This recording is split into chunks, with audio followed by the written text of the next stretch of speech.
छंद विधान। सूत जी ने कहा, अब मैं वासुदेव, गुरु, गणपति, शंभु और सरस्वती को नमस्कार करके अल्प बुद्धि वालों के लिए विशिष्ट बुद्धि की प्राप्ति हेतु मात्रा और वर्ण के भेद के अनुसार छंद विधान को कहता हूं। सभी गणों में आदि, मध्य और अंत होता है। इसके अतिरिक्त इनमें गुरु और लघु होते हैं। इन्हीं गुरु तथा लघु वर्णों से 8 गणों की रचना हुई है, जो यगड़, मगड़, तगड़, रगड़, जगड़, भगड़, नगड़ और सगड़ है। लघु हर्ष वर्ण को ल एवं दीर्घ वर्ण को ग कहा गया है। 3 गुरु वर्ण को मगड़, 3 लघु वर्ण को नगड़, प्रथम गुरु और 2 लघु होने पर भगड़ आदि लघु, और इसके बाद 2 गुरु होने पर यगड़, 2 आगे पीछे लघु और मध्य वर्ण गुरु होने पर जगड़, मध्य वर्ण लघु और दोनों ओर 2 वर्ण गुरु होने पर रगड़, अंत वर्ण गुरु और उसके पूर्व के 2 वर्ण लघु होने पर सगड़, तथा अंत वर्ण लघु और उसके पूर्व 2 वर्ण गुरु होने पर तगड़। इस प्रकार 3-3 वर्ण का एक गढ़ होता है। आर्या छंद चतुष्कला है। इसके आदि, अंत तथा मध्य सभी जगह 4-4 गढ़ रहते हैं। व्यंजनांत, विसर्गांत, अनुस्वार युक्त, दीर्घ एवं संयुक्त वर्ण का पहला वर्ण गुरु होता है। पद के अंत में स्थित वर्ण विकल्प से गुरु होता है। गुरु वर्ण दीर्घ मात्रा वाला होता है। श्लोक की श्रवण की मधुरता आदि के लिए कभी कभी गुरु वर्ण के लघु के रूप में व्यवहृत होता है। छंदों को श्लोक तथा आर्यादि के नामों से अभिहित किया जाता है। विच्छेद स्थान को यति, विराम कहा जाता है। इसका नाम विच्छेदन भी है। निर्दिष्ट स्थान में यति न होने पर यतिच्छेद या यतिभंग होता है। श्लोक के चतुर्थांश को पाद कहा जाता है। समान अर्थात द्वितीय और चतुर्थ पाद को युग कहा जाता है। विषम अर्थात प्रथम और तृतीय पाद को अयुग कहा जाता है। वृत्त अर्थात जिसकी अक्षर संख्या निर्दिष्ट होती है, वे छंद 3 प्रकार के हैं: समवृत्त, अर्धसमवृत्त और विषम वृत्त। छंद विधान। आर्या आदि वृत्तों के लक्षण।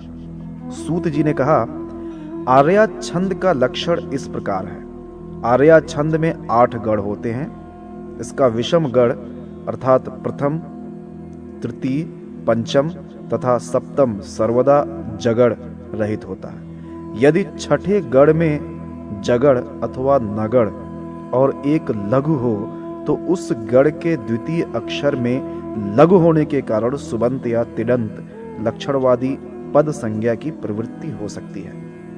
यदि 7वें गढ़ में सभी वर्ण हर्ष हो तो उसके प्रथम अक्षर से पद संज्ञा की प्रवृत्ति होती है। यदि आर्या के उत्तरार्ध भाग में 5वें गढ़ में सभी वर्ण लघु हों तो उसके प्रथम अक्षर से ही पद का आरंभ होता है। जिस आर्या के पूर्वार्ध और उत्तरार्ध में 3-3 गढ़ों के बाद पहले पाद का विराम होता है, उसको पथ्या नाम की आर्या कहते हैं। जिस आर्या के पूर्वार्ध, उत्तरार्ध या दोनों में अथवा 3 गढ़ों पर पाद विराम होता है, उसका नाम विपुला है। इन 3 विशेषताओं के कारण इसके 3 भेद हो जाते हैं, जिन्हें आदि विपुला, अंत्य विपुला और उभय विपुला कहा जाता है। जिस आर्या छंद के द्वितीय तथा चतुर्थ गढ़ गुरु अक्षरों के बीच में होने के कारण ही जगड़ अर्थात मध्य गुरु से युक्त हो तो उसे मुख पूर्वादि चपला नाम की आर्या कहते हैं। जिस आर्या के दूसरे उत्तरार्ध में चपला का ही लक्षण हो तो उसे सजघना आर्या कहते हैं। जहां आर्या का उत्तरार्ध पूर्वार्ध के समान ही होता है, अर्थात पूर्वार्ध की भांति ही उसके उत्तरार्ध में भी छठा गढ़ मध्य गुरु अथवा सर्व लघु होता है तो उसे गीत की संज्ञा से अभिहित करते हैं।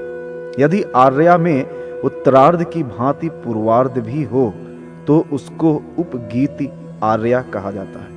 आर्या में जब यही क्रम विपरीत हो जाता है तो वो गीति न होकर उद्गीति छंद बन जाता है। यदि गीत जाति वाले छंद का अंतिम वर्ण गुरु हो तो वही आर्या गीति नामक छंद हो जाता है। यदि विषम प्रथम और तृतीय पाद में 6-6, सम द्वितीय तथा चतुर्थ पाद में 8-8 मात्राएं हों और उन सभी का प्रत्येक पाद एक रगड़, एक लघु तथा एक गुरु से संयुक्त हो तो वहां पर वैतालीय छंद होता है। किंतु इसी के प्रत्येक चरण में एक एक गुरु और बढ़ जाए तो उसको औपथ छंदसिक छंद माना गया है। उपर्युक्त वैतालीय छंद के प्रत्येक चरण के अंत में जो रगड़, लघु तथा गुरु की व्यवस्था मानी गई है, यदि उनके स्थान पर भगड़ एवं 2 गुरुओं को रख दिया जाए तो उसे आपातलिका छंद के नाम से जानना चाहिए। यदि इसी छंद के प्रत्येक पाद में द्वितीय मात्रा पराश्रित हो तो वो दक्षिणांतिका छंद होता है। वैतालीय विषम पाद में उदीच्य और समपाद में प्राच्य वृत्ति का प्रयोग होता है। जब समपाद द्वितीय तथा चतुर्थ चरण में पंचम मात्रा के साथ चतुर्थ मात्रा संयुक्त होती है तो उसे प्राच्य वृत्ति एवं पाद संयोग के कारण जब प्रथम और तृतीय चरण में दूसरी मात्रा तीसरी मात्रा के साथ सम्मिलित हो तो उसे उदीच्य वृत्ति नामक वैतालीय छंद कहते हैं। जब दोनों छंदों के लक्षण एक ही छंद में प्रयुक्त हों, अर्थात उस छंद के प्रथम तथा तृतीय चरण में तृतीय मात्रा के साथ द्वितीय मात्रा संयुक्त हो जाए और द्वितीय तथा चतुर्थ चरण में पंचम मात्रा के साथ चतुर्थ मात्रा संयुक्त हो जाए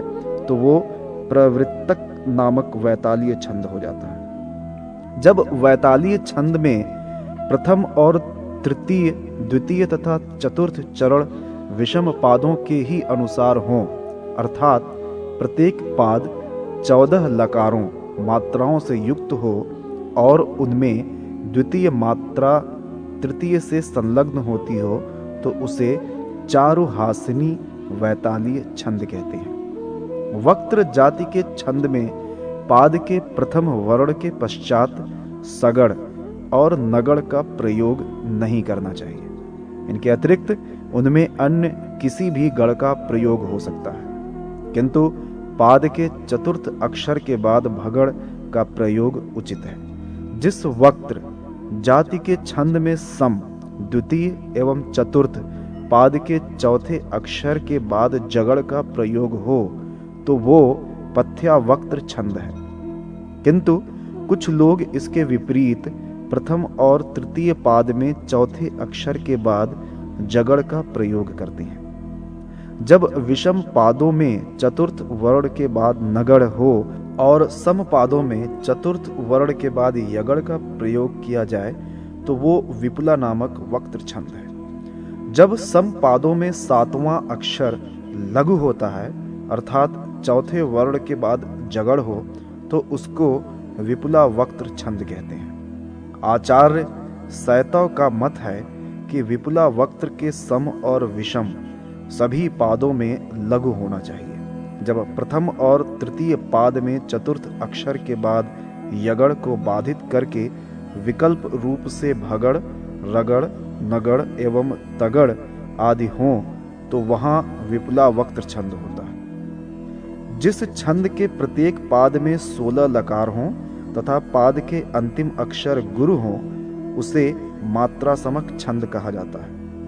इस छंद में नवम लकार किसी से मिला नहीं रहता। जिस मात्रा समक के चारों चरणों में 5वीं तथा 8वीं मात्रा लकार लघु होती है उसका नाम विश्लोक है। जिस मात्रा समक के चरण में 12वां लकार अपने स्वरूप में ही स्थित रहता है, किसी से मिलता नहीं, उसका नाम वानवासिका है। जिसके चारों चरणों में 5वीं, 8वीं तथा 9वीं मात्रा लकार लघु होती है तो उसे चित्रा कहा जाता है। उपर्युक्त सममात्रिक विश्लोक, वानवासिका, चित्रा तथा उपचित्रा नाम के छंदों में जिस किसी भी छंद के एक एक चरण को लेकर उससे 4 चरणों वाले अन्य छंद की रचना की जाए उसे पादाकुलक छंद कहते हैं। यदि इसी 16 मात्राओं वाले छंद के प्रत्येक पाद में लघु मात्राओं का प्रयोग हो और वे किसी से मिलकर दीर्घ न हो गई हों तो उसे वृत्त मात्रा छंद कहते हैं। जब इन्हीं छंदों के अनुसार पूर्वार्ध भाग में लघु ही लघु और उत्तरार्ध भाग में गुरु ही गुरु वर्ण या मात्राएं होती हैं तो उसे ज्योति छंद कहते हैं। जब इस छंद के विपरीत पूर्वार्ध भाग में सब वर्ण या मात्राएं गुरु हों और उसके उत्तरार्ध भाग में सब लघु हों तो उसे सौम्या छंद कहा जाता है। जिस छंद के पूर्वार्ध में 28 लघु तथा 1 गुरु और उत्तरार्ध में 30 लघु और 1 गुरु मात्रा हो उसे शिखा कहते हैं। यदि छंद में यही क्रम विपरीत होता है अर्थात पूर्वार्ध में 30 लघु 1 गुरु और उत्तरार्ध में 28 लघु 1 गुरु की मात्रा होती है तो उसे खंजा कहते हैं। जिस मात्रा समक छंद के पूर्वार्ध एवं उत्तरार्ध में क्रमशः 27 लघु मात्राएं और 1 गुरु मात्रा होती है उसे रुचिरा कहते हैं।